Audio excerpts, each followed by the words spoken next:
열매 맺는 인생을 살아요 라는 제목으로 목사님이 말씀 나누도록 할게요. 자, 오늘 성경은요, 먼저 복 있는 사람, 즉 진짜 행복한 사람이 어떤 사람인지를 말해주는데요.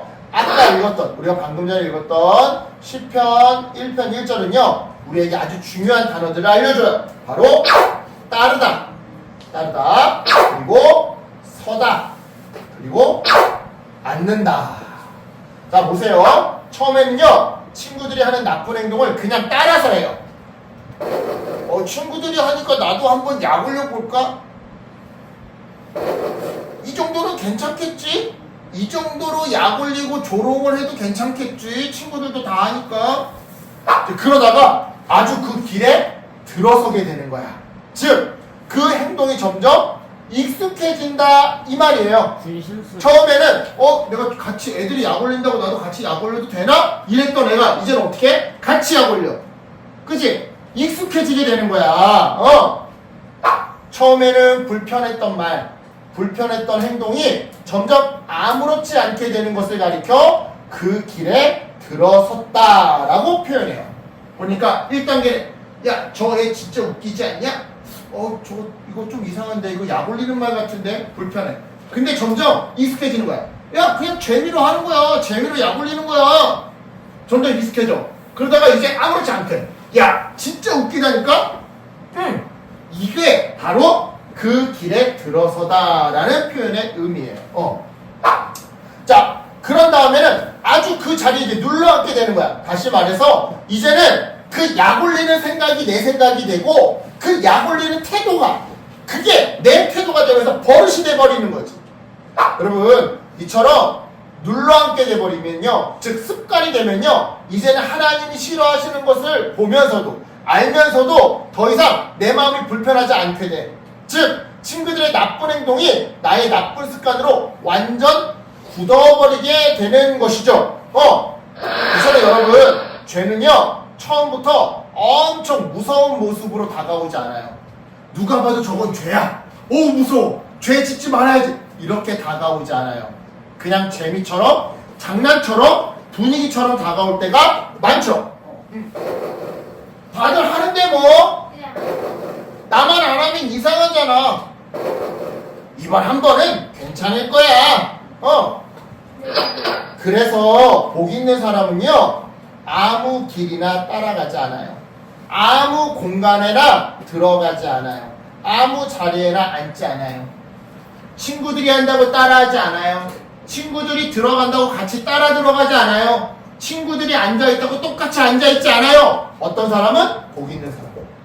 그걸 분별하는 거야. 재미있어, 웃겨. 근데 이거 나쁜 행동인 것 같아. 그러면 안 하는 거야. 재미있어, 웃겨. 친구들도 다 해. 그래도 여기가 나쁜 곳인 것 같으면 안 따라가는 거야. 이게 복 있는 사람이다 이 말이에요. 즉 아무 생각이나 내 마음에 들여놓지 않고 어떤 마음이든 하나님 앞에서, 성경 말씀 앞에서 분별하는 사람이 바로 복 있는 사람이다 이 말이에요. 그런데 오늘 말씀은요 여기서 끝나지 않아요. 복 있는 사람은요 단지 나쁜 것을 피하는 사람만이 아니라 가까이 두어야 하는 것이 있다라고 알려주는데요. 그게 뭐냐? 바로 하나님의 말씀, 성경이에요. 자, 정말 그러한지 우리 시편 1편 2절을 다시 한번 읽어볼게요. 시작! 오직 여호와의 율법을 즐거워하여 그의 율법을 주야로 묵상하는도다. 아멘. 여러분, 방금 읽은 이 말씀에서 율법은요 하나님의 말씀을 뜻해요.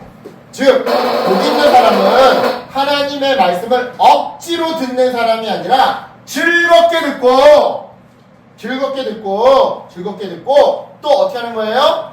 즐겁게 읽고 그 말씀을 주야로 묵상하는 사람이다 이 말이죠.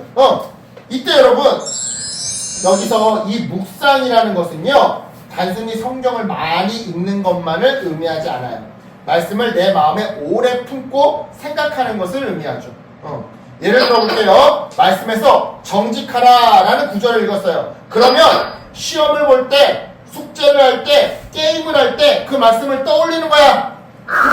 하나님 보시기에 지금 나는 정직한가? 사람은 몰라도 하나님은 다 보고 알고 계시지 않을까? 내가 지금 편한 길이 아니라 바른 길을 선택해야 하지 않을까? 라고 이렇게 말씀을 내 삶 속으로 가져오는 것이 묵상이에요. 재미있는 것은요, 이처럼 말씀을 즐겁게 읽고 묵상하는 사람을 가리켜 오늘 본문은요, 시냇가에 심은 나무에 비유하더라는 건데요. 시냇가에 심긴 나무. 자, 시냇가에 지금 나무가 심겨져 있지? 시냇가 바로 옆에 시냇가에 심긴 나무는요, 물 가까이에 있어. 물 바로 옆에 있어. 그래서 날씨가 뜨거워도 쉽게 마르지 않아. 언제나 물을 빨아들여서 먹을 수가 있어. 시냇가에 있으니까. 그치? 언제나 물을 빨아먹을 수 있어. 왜냐? 비가 오지 않아도 뿌리를 통해서 시냇가의 물을 쉽게 빨아들일 수, 먹을 수 있기 때문인데요. 이러한 이유로 시냇가에 심긴 나무는요, 철을 따라 열매를 맺어요. 잎사귀가 절대로 시들지 않아요. 우리 마음도 이와 마찬가지예요. 보세요. 살다 보면요, 항상 좋은 일만 있지는 않아.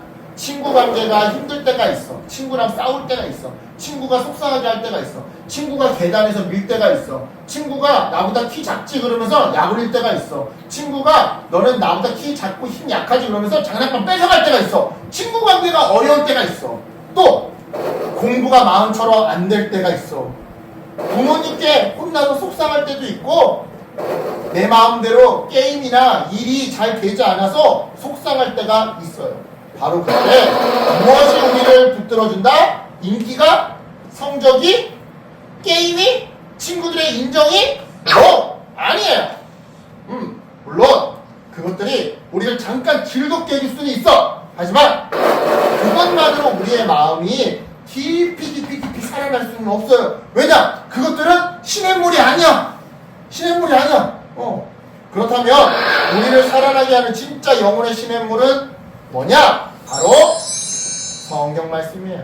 성경 말씀. 즉, 나무가 시냇가에 뿌리를 내려야 물을 빨아들여서 먹을 수 있는 것처럼 우리 마음은 하나님의 말씀에 뿌리를 내려야 영양분을 먹고 살아날 수 있다 이 말이죠. 그렇다면 말씀에 뿌리 내린다라는 것은 구체적으로 어떤 의미일까요? 첫째, 말씀을 기준으로 선택하는 거예요. 친구들이 다 한다고 무조건 따라하는 것이 아니라 하나님이 기뻐하실까? 성경에는 뭐라고 쓰여 있을까?를 먼저 생각하는 거죠. 그리고는 웃기지만 재밌지만 누군가를 괴롭히는 말, 아프게 하는 말, 약올리게 하는 말이라면 재밌고 편하지만 정직하지 않은 길이라고 한다면 거절하는 것이 바로 말씀에 뿌리 내린 삶이에요. 이어서 둘째, 말씀에 뿌리 내린다는 것은요, 말씀을 내 마음에 저장하는 일이에요. 쉽게 말해 말씀을 외워야 한다는 거죠. 왜냐? 그래야 중요한 순간에 외웠던 말씀이 떠올라서 나를 지켜주거든요. 가령 방황할 때 노하기를 더디어라 라는 말씀이 떠오를 수 있어요. 두려울 때 내가 너와 함께하리라 라는 말씀이 떠오를 수 있어요. 또 유혹이 찾아올 때 악인의 길에 들어서지 말라 라는 말씀이 떠올라서 나를 붙잡아 줄 수 있는데요. 셋째로, 말씀에 뿌리 내린다는 것은요, 말씀대로 작은 행동을 실천하는 것을 의미해요. 왜냐? 여러분, 말씀을요, 듣기만 하는 사람은 이렇게 뿌리가 깊게 안 내려.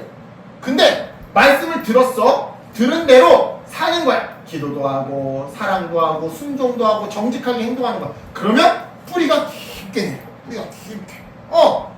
따라서 우리는요, 미워하는 친구를 위해서 실제로 짧게라도 기도를 해보는 거예요. 짧게라도 기도해보는 거예요. 그리고 잘못했을 때 먼저 미안하다고도 말해보는 거예요. 내가 나 때문에 누군가가 피해를 받았어. 그러면 쑥스럽고 자존심 상해도 가서 미안해 하는 거야. 또 속이고 싶을 때 정직하게 말하는 거야. 거짓말하고 싶을 때가 있지. 이거 누가 했니? 제가 안 했는데요. 오빠가 했는데요. 제가 안 했는데요. 동생이 했는데요. 거짓말하고 싶을 때가 있어. 그때 정직하게 말하는 거야. 네 번째, 예배 시간에 한 말씀이라도 마음에 새겨보려고 노력하는 거죠. 여러분, 이런 작은 순종들이 바로 말씀에 뿌리 내리는 일이에요. 그렇다면 이쯤에서 여러분한테 한번 물어볼게요. 여러분, 열매 맺는 인생 살고 싶으세요? 여기서 열매는 다양한 의미야. 열매는 공부를 잘하는 것이 될 수도 있고 친구가 많은 것이 될 수도 있고 내가 나중에 유명한 사람이 되는 것도 될 수 있어. 어떤 건지 모르겠지만 여러분 열매 맺는 인생 살고 싶어요? 다들 열매 맺는 인생 살고 싶을 거예요. 그렇다면 말씀에 뿌리를 내리세요. 왜냐? 말씀이 아닌 다른 세상 기준의 뿌리를 내리잖아요? 그러면 세상이 흔들릴 때 나도 흔들리거든요. 실제로 친구들의 인정에 뿌리를 내리잖아요? 친구들의 말 한마디에 내 마음이 무너질 수 있어요. 자꾸 친구들이 너 예쁘다 예쁘다 이 말에 막 신경 쓰여. 그러면 친구들이 오늘 갑자기 야 그건 별론데? 그러면 내 마음이 막 망가지는 거야. 또 성적에 뿌리 내려. 그러면 얘들아 너네가 언제나 꼭 공부를 잘할 수는 없어. 중학교 때는 잘하다가 고등학교 때 못할 수 있어. 고등학교 때까지 잘하다가 대학교 가서 못할 수도 있거든? 그러면 어떻게 되는 거야? 막 내 막 아무 가치 없는 사람처럼 느껴질 수가 있어. 너네는 공부 못해도 가치 있는 사람이거든. 그러니까 우리 여러분 말씀에 뿌리 내립시다. 하나님의 말씀에 뿌리 내리면요 상황이 흔들려도요 하나님이 나를 붙들어 주세요. 실패해도 다시 일어날 힘을 말씀을 통해 하나님이 주시고요. 혼자 있는 것 같아도 하나님이 말씀을 통해 나와 함께 해주세요. 그래서 때가 되었을 때 하나님이 기뻐하시는 열매를 많이 맺게 될 거예요. 그런 의미에서 오늘 시편 1편은요 우리에게 묻고 있어요. 여러분은 지금 어디에 뿌리를 내리고 있으십니까? 여러분은 어떤 길을 걸어가고 있나요? 여러분은 무엇을 기준으로 선택하고 있습니까? 여러분 정말로 열매 맺는 인생 살고 싶으십니까? 여러분 우리 영혼의 시냇가 말씀에 뿌리 내렸으면 좋겠어요. 날마다 성경을 즐겁게 읽고 큐티 열심히 하고 묵상하고 암송하자고요. 나 큐티 열심히 하는데. 그래요. 암송도 하면 좋아요. 또 암송한 대로 선택하고 사랑하자고요. 그래서 훗날 열매를 많이 맺는 그런 아름다운 사람들 되시기를 예수님의 이름으로 축복합니다. 아멘. 기도할게요. 하나님 감사합니다.